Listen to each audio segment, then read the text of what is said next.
Bonjour à vous, c'est Josué et dans cette vidéo, nous allons voir comment vaincre le diable. C'est-à-dire si vous êtes un chrétien, vous êtes un enfant de Dieu, je vais vous montrer la stratégie qu'un chrétien doit avoir pour vaincre le diable. Parce que ce n'est pas parce que vous êtes devenu chrétien que Satan sera vaincu dans votre vie. Ce n'est pas parce que vous êtes entré dans les eaux du baptême que Satan sera vaincu dans votre vie. Il y a des choses à faire pour que Satan soit vaincu, pour que la sorcellerie soit vaincue, pour que les puissances des ténèbres soient vaincues dans votre vie. Et je vais vous dire ce qu'il faut faire dans cette vidéo. Pour pouvoir vaincre Satan dans votre vie, il vous faut être quelqu'un qui obéit à la parole de Dieu. Le chrétien qui peut vaincre Satan, le chrétien qui peut soumettre Satan, le chrétien qui peut détruire les œuvres du diable dans sa vie, c'est le chrétien qui obéit à la parole de Dieu. C'est le chrétien qui pratique la parole de Dieu. C'est pour cela que lorsque vous lisez la Bible, vous allez voir que toutes les personnes qui pratiquaient la parole de Dieu, c'était des personnes que Dieu a glorifiées. C'était des personnes que Dieu a élevées. Regardons par exemple l'histoire de Daniel. Quand vous lisez l'histoire de Daniel, Daniel c'était un juif et il a été déporté à Babylone. Et quand Daniel arrive avec certains juifs à Babylone, le roi de Babylone donne des choses à manger aux juifs qui s'y trouvaient. Et vous savez que les juifs, ils ne mangent pas tout. Même aujourd'hui, les juifs, ils mangent, je crois si c'est kasher, je crois un truc comme ça. Ils ne mangent pas tout. Et Daniel a obéi à la loi de son Dieu. Lorsqu'on lui a proposé de la nourriture qui ne devait pas manger selon la loi, il a dit que moi je ne mangerai pas ça. Les gens lui ont dit que non, il faut que tu manges. Il a dit non, moi je ne mangerai pas ça. Il a dit donnez-moi seulement des légumes. Et il était avec ses trois potes, Shadrach, Meshach et Abednego. Il a dit non, donnez-moi seulement de la nourriture, des légumes plutôt. Des légumes et des fruits et ça ira. Et Dieu les a honorés. Et regardez ce que Dieu a fait avec Daniel. Regardez ce que Dieu a fait avec Daniel. Dieu a fait de Daniel le premier ministre de l'un des plus grands empires de tous les temps. Lorsque vous lisez la Bible, il y aura un roi qui s'appellera Darius. Et Darius va signer un décret dans lequel il ordonne à toute la population, tout l'empire, tout le royaume, de prier un Dieu que lui-même seul avait choisi. Mais la Bible dit quoi? Tu n'auras point d'autre Dieu devant ma face. Daniel a obéi à cette parole. Daniel a dit non. Même si vous me dites que je dois adorer un Dieu étranger, moi je continuerai à adorer l'Éternel. Et la Bible dit que lorsqu'il s'est retrouvé dans ses appartements, il a ouvert la fenêtre. Et il a commencé à adorer son Dieu. Il a commencé à dire Yahweh, je t'adore. C'est là que les gens sont venus. Les gens l'ont pris. Ils ont dit à Daniel que comment toi on a dit que on doit adorer seulement le Dieu que le roi a choisi, mais toi tu continues à adorer Jéhovah. Daniel a dit que non, c'est mon Dieu. On a pris Daniel, on l'a mis dans la fosse aux lions.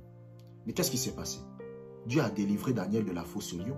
Et la renommée de Daniel est encore devenue plus grande. Donc vous voyez que lorsque vous obéissez à la parole de Dieu, vous allez être un vainqueur. Lorsque vous pratiquez la parole de Dieu, c'est-à-dire lorsque vous savez ce que la Bible dit et vous pratiquez ça, vous allez être un vainqueur. Lisons Jacques chapitre 4 verset 7. Jacques chapitre 4 verset 7. Soumettez-vous donc à Dieu, résistez au diable et il fuira loin de vous. Vous voyez que dans ce passage biblique, Jacques nous montre comment vaincre le diable. Il dit, soumettez-vous à Dieu. Résistez au diable et il va fuir. Comment vous résistez au diable? Vous ne résistez pas au diable en commençant à bombarder le feu, comme la plupart des pasteurs sont en train de vous dire. C'est du n'importe quoi. Ah oui, voilà, faut envoyer le feu, faut briser. Non. Vous résistez au diable en pratiquant la parole de Dieu. Parce que vous devez comprendre que Satan, en fait, qu'est-ce qu'il va faire? Satan, lui, son but, c'est de vous rendre désobéissant à la parole. Et c'est comme ça que vous le résistez. Vous le résistez en obéissant à la parole. Je me rappelle d'une maman, elle m'avait contacté parce qu'elle avait des problèmes financiers. Et moi, le conseil que je donne toujours à tout le monde qui ont des problèmes financiers, je leur dis, il faut donner ta dîme dans un ministère qui t'enseigne bien. Et elle a commencé à donner sa dîme dans un ministère qui l'enseigne bien. Et qu'est-ce qui se produit par la suite? Ce qui se produit par la suite, c'est qu'elle va commencer à avoir certains problèmes. Elle va avoir des problèmes financiers par-ci, par-là. Elle a dit non, mais Josué, j'ai l'impression que rien ne change. Je lui ai dit non, continue à obéir. Et lorsqu'elle a continué à obéir, qu'est-ce qui se passe? elle a commencé à maintenant avoir des percées financières. Elle a dit, oui Josué, je commence à avoir des percées financières. Même les gens qui me devaient de l'argent ont commencé à m'amener de l'argent à me donner. J'ai dit, voilà, c'est comme ça qu'on résiste au diable. Parce que lorsque vous connaissez une écriture, vous devez obéir à ça. C'est comme la prière en langue. L'apôtre Paul a dit, je désire que vous priez tous en langue. Donc, la prière en langue nous permet de vaincre Satan. Lorsque vous pratiquez ça, vous pouvez vaincre Satan. Comment vaincre Satan dans la vie quotidienne? C'est en pratiquant la parole de Dieu. Même dans l'Ancien Testament, vous ne voyez pas les gens envoyer le feu. Les gens que vous voyez dans l'Ancien Testament qui réussissaient à vaincre le diable, c'est parce que tout simplement, ils obéissaient à la parole de Dieu. Lisons 2 Chroniques chapitre 17, versets 3 à 4. 2 Chroniques chapitre 17, versets 3 à 4. L'Éternel fut avec Josaphat parce qu'il marcha dans les premières voies de David, son père, et qu'il ne rechercha point les Baals, car il eut recours au Dieu de son père, et il suivit ses commandements, sans imiter ce que faisait Israël. Lorsque vous lisez ce passage, on vous montre que à cette période, en Israël, il y avait ce qu'on appelle l'apostasie, c'est-à-dire les Israélites, à ce moment-là, à cette période-là, adoraient des dieux étrangers. Ils se mettaient à adorer Baal, ils se mettaient à adorer Moloch, ils se mettaient à adorer Astarté. Mais Josaphat, lorsqu'il va devenir roi d'Israël, il va dire non, on doit adorer l'Éternel. On doit être soumis au commandement de Dieu. On doit obéir et pratiquer à la parole de Dieu. Et il a commencé à agir comme ça. Et qu'est-ce que Dieu a fait? Dieu a rendu son nom grand. Dieu a élevé Josaphat. Donc Satan voulait détruire Israël. Satan voulait détruire Josaphat. Mais ce qui a fait en sorte que Satan ne parvienne pas à ses fins, c'est parce que Josaphat a décidé de marcher dans les voies de Dieu.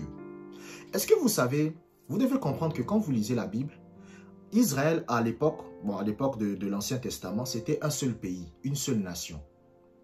Mais Israël va maintenant être divisé en deux. Il y aura le royaume d'Israël au nord et le royaume de Juda au sud. Et qu'est-ce qui va se passer? Le royaume d'Israël qui était au nord va être envahi facilement.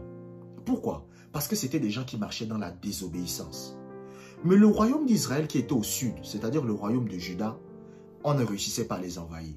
Parce que les rois de Juda, les gens qui étaient du royaume d'Israël du sud, les rois de Juda, puisqu'on appelait ça Juda, on ne réussissait pas parce qu'ils obéissaient à la parole. Vous aviez des rois comme Josaphat, vous aviez des rois comme Ézéchias, vous aviez des rois comme Josias. C'était des rois qui marchaient avec Dieu. Vous avez quelqu'un qui s'appelait Josias. C'est l'un des derniers rois d'Israël. Le gars à l'âge peut-être de 8 ans, je ne pense même pas qu'il avait 14-15 ans. Le gars, il cherchait déjà Dieu. Il obéissait à Dieu. Donc, c'est ça le problème. Comment vaincre Satan? C'est l'obéissance. Et vous allez remarquer que la plupart des chrétiens aujourd'hui ne pratiquent pas la parole. Vous savez, moi, j'aime pas l'hypocrisie. Moi, j'aime être honnête avec les gens. C'est pour ça que moi, j'ai toujours été vrai. Vous savez, moi, par exemple, un jour, je suis allé vers une fille, je me rappelle à l'époque, j'étais chrétien, je suis allé vers la fille. Je lui ai dit, non, je voudrais te parler. Elle m'a dit, non, mais tu veux me parler, pourquoi? J'ai dit, non, parce que tu me plais. Quand je te vois, tu me plais. Et moi, je suis venu te parler. Et la fille a parlé. Parce que j'ai toujours été quelqu'un d'honnête. J'aime dire la vérité aux gens. Ou sinon, je me tais, mais j'aime pas être hypocrite. C'est-à-dire que je ne vais pas donner une image aux gens que je ne suis pas. Et beaucoup de chrétiens, c'est ça leur problème aujourd'hui. C'est-à-dire qu'ils veulent montrer une image qu'ils ne sont pas. C'est pour ça qu'il y a des problèmes. La plupart des problèmes aujourd'hui, pourquoi vous voyez aujourd'hui des chrétiens qui vous disent « Je suis attaqué par la sorcellerie, oh les démons, oh ceci, oh vraiment la sorcellerie, oh vraiment les villages, on m'a fait le vaudou, ça m'a atteint. » Pourquoi vous voyez beaucoup de chrétiens qui ont ces problèmes-là? C'est parce que nous n'obéissons plus à la parole de Dieu. La plupart des chrétiens aujourd'hui n'obéissent plus à la parole de Dieu. 70% des chrétiens aujourd'hui n'obéissent plus à la parole de Dieu. Lisons Ésaïe chapitre 54, verset 17. Ésaïe chapitre 54, verset 17. Toute arme forgée contre toi sera sans effet, et toute langue qui s'élèvera en justice contre toi, tu la condamneras. Tel est l'héritage des serviteurs de l'Éternel. Vous voyez que ce passage nous parle de l'héritage des serviteurs de l'Éternel. On vous dit, toute arme forgée contre toi sera sans effet. Mais c'est l'héritage de qui? Des serviteurs de l'Éternel. Les serviteurs, c'est qui? Les serviteurs de l'Éternel, ce n'est pas les gens qui prêchent la parole. Ce n'est pas parce que quelqu'un prêche la parole que c'est ça être serviteur. Non. Ne confondez pas un homme de Dieu et un serviteur. Le serviteur de l'Éternel, c'est celui simplement qui fait ce que la Bible commande. C'est quelqu'un qui fait ce que la parole de Dieu commande. C'est ça le serviteur. Il y a des gens qui veulent écouter la voix de Dieu de façon audible, mais ils n'arrivent même pas à obéir à ce que la Bible dit. Comment quelqu'un, il a écrit quelque chose, la personne n'arrive pas à obéir, et c'est maintenant à une voix audible qu'il va obéir. C'est faux. C'est pour ça moi je ne crois pas. Écoutez, moi je vais vous dire la vérité. Les femmes et les papas qui disent souvent Dieu m'a dit c'est mon mari, Dieu m'a dit c'est ma femme. Moi je ne crois pas à ces histoires-là. Oh non Josué, non, Dieu m'a dit que cet homme-là c'est mon mari. Est-ce que vous méditez la parole de Dieu? Non. Donc Dieu ne vous a pas dit d'évangéliser. Dieu ne vous a pas dit de semer dans un ministère. Dieu ne vous a pas dit de faire telle chose, de faire telle chose. Donc la seule chose que Dieu a dans sa tête, c'est le mariage. C'est faux. C'est faux. Dieu n'est pas comme ça. Dieu ne va pas parler à quelqu'un qui ne pratique pas la parole. C'est très compliqué. La seule chose que Dieu va lui dire, c'est mets en ordre ta vie. Moi, je ne suis pas un hypocrite. Je suis là pour dire la vérité aux gens. Merci d'avoir regardé cette vidéo jusqu'à la fin. Abonnez-vous pour des prochaines vidéos et que la grâce du Seigneur soit avec vous.